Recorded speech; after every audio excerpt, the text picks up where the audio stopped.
पलकों पर बैठाने वाले थे जो नज़रों से उन्होंने गिरा दिया। पलकों पर बैठाने वाले थे जो नज़रों से उन्होंने गिरा दिया। कसूर तेरा नहीं है खुर्शीद, दस्तूरे मोहब्बत है जो उन्होंने निभा दिया। जी हाँ, प्यार, इश्क, मोहब्बत एक बेहद खूबसूरत एहसास है जिससे हम में से कोई शायद ही महरूम रहा हो।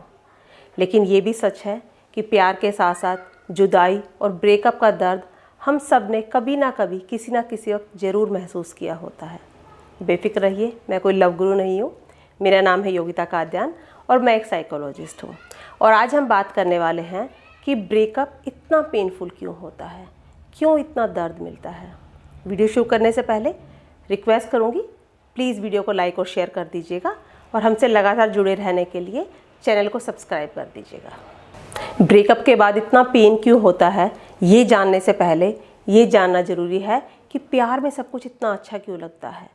कोई इंसान जब प्यार में होता है तो उसकी दुनिया एकदम रंगीन हो जाती है, उसके ख्वाब सुनहरे हो जाते हैं और वो सातवें आसमान पर उड़ने लगता है ना। ऐसा आपने ज़रूर कभी ना कभी महसूस किया होगा। लेकिन जब ब्रेकअप होता है तो लगता है जैसे किसी ने उड़ते हुए परिंदे के पर काट दिए हों और इंसान धड़ाम से ज़मीन पर आकर गिरता है और सब कुछ एकदम उदास, गम वाला माहौल हो जाता है। ऐसा होता क्यों है? क्योंकि इंसान जब प्यार में होता है तो हमारे ब्रेन में एक केमिकल रिलीज़ होता है, इसे डोपामिन कहते हैं, जिसके रिलीज़ होने से हमें बहुत अच्छा लगता है। और वो इतना अच्छा लगता है कि हमें लगता है ये चीज़ हमारी ज़िंदगी के लिए सबसे ज़रूरी है। वो एक पुराना गाना सुना होगा ना, हम तुम्हें चाहते हैं ऐसे, मरने वाला कोई ज़िंदगी चाहता हो जैसे। इतनी ही ज़रूरत महसूस होती है हमें उस पार्टनर की, क्योंकि हमें बहुत सारा डोपामिन उसके साथ रहने से मिलता है। डोपामिन वही केमिकल है जो एक ड्रग एडिक्ट के ब्रेन में एक ड्रग लेने के बाद रिलीज़ होता है। तो समझ सकते हैं कि उसे कितना नशा जो महसूस होता है, वैसा ही नशा आपको प्यार में महसूस होता है। इसीलिए कहते हैं ना, प्यार भी एक नशा है।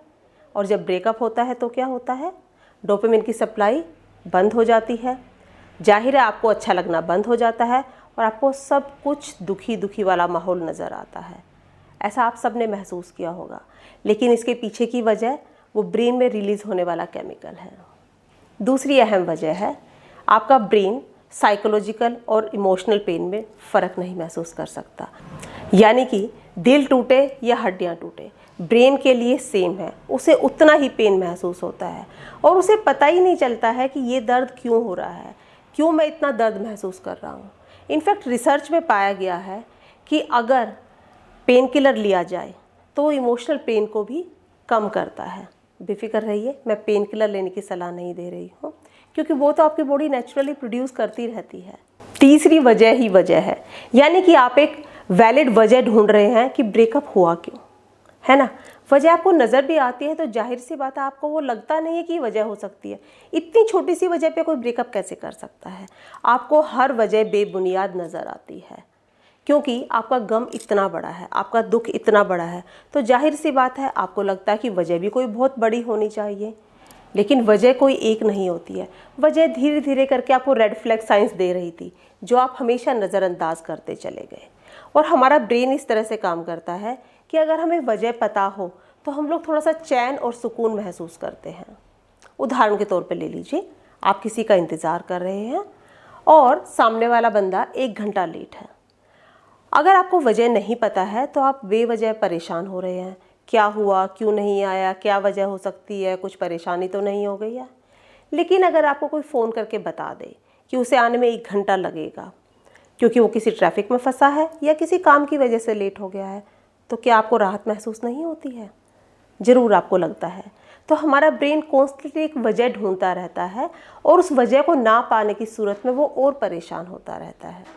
एक शायर ने बहुत खूब कहा है, गीली लकड़ी सा सुलगाया है इश्क तूने, गीली लकड़ी सा सुलगाया है इश्क तूने, न जल ही पाया है न बुझ ही पाया है। एक झूठी उम्मीद, एक फॉल्स होप आपको लगातार अपने एक्स बॉयफ्रेंड या गर्लफ्रेंड से बांध कर रखती है। आपको लगातार ये लगता रहता है कि सब ठीक हो जाएगा, अभी ऐसा हुआ है लेकिन कल शायद वो मान जाए, कल शायद इस बात का बुरा ना माने, मैं मना लूँगा या मैं मना लूँगी और हम फिर से पैचअप कर लेंगे।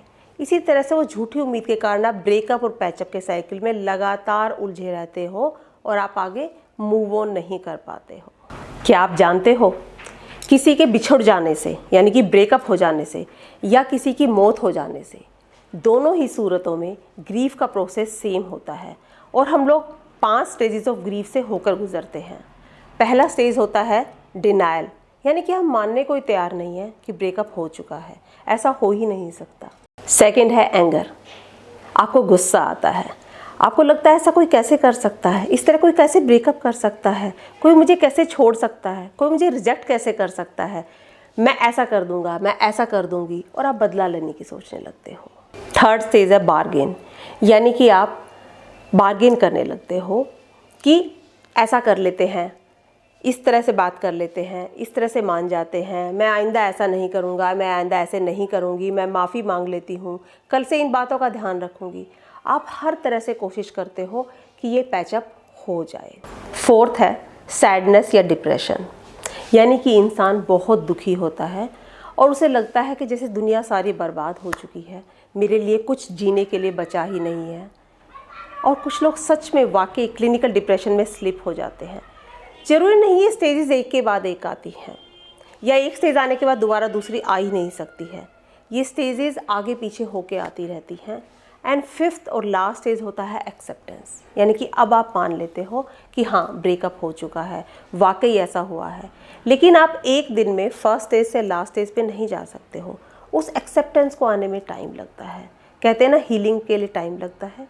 तो वो जो एक्सेप्टेंस का प्रोसेस है इन सब से होके गुजरता है और लास्ट में जाके आप एक्सेप्ट करते हो कि वाकई ब्रेकअप हो चुका है।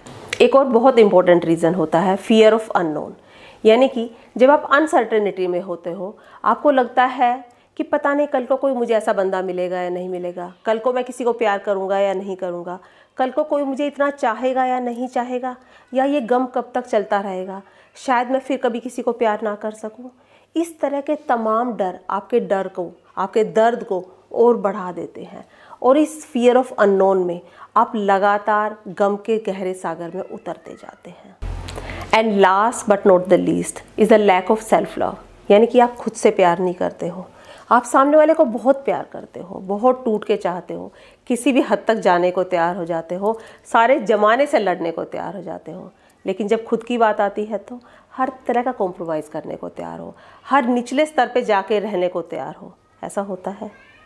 अगर ऐसा नहीं होता तो बार बार ये जो ब्रेकअप और पैचअप का साइकिल है शायद आप नहीं करते, शायद आप ऐसा नहीं मानते कि मुझे दुनिया में कोई ऐसा बंदा मिलेगा नहीं, शायद मुझे कोई प्यार नहीं करेगा।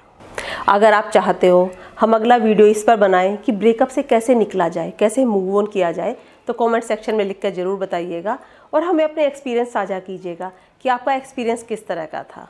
Thank you so much.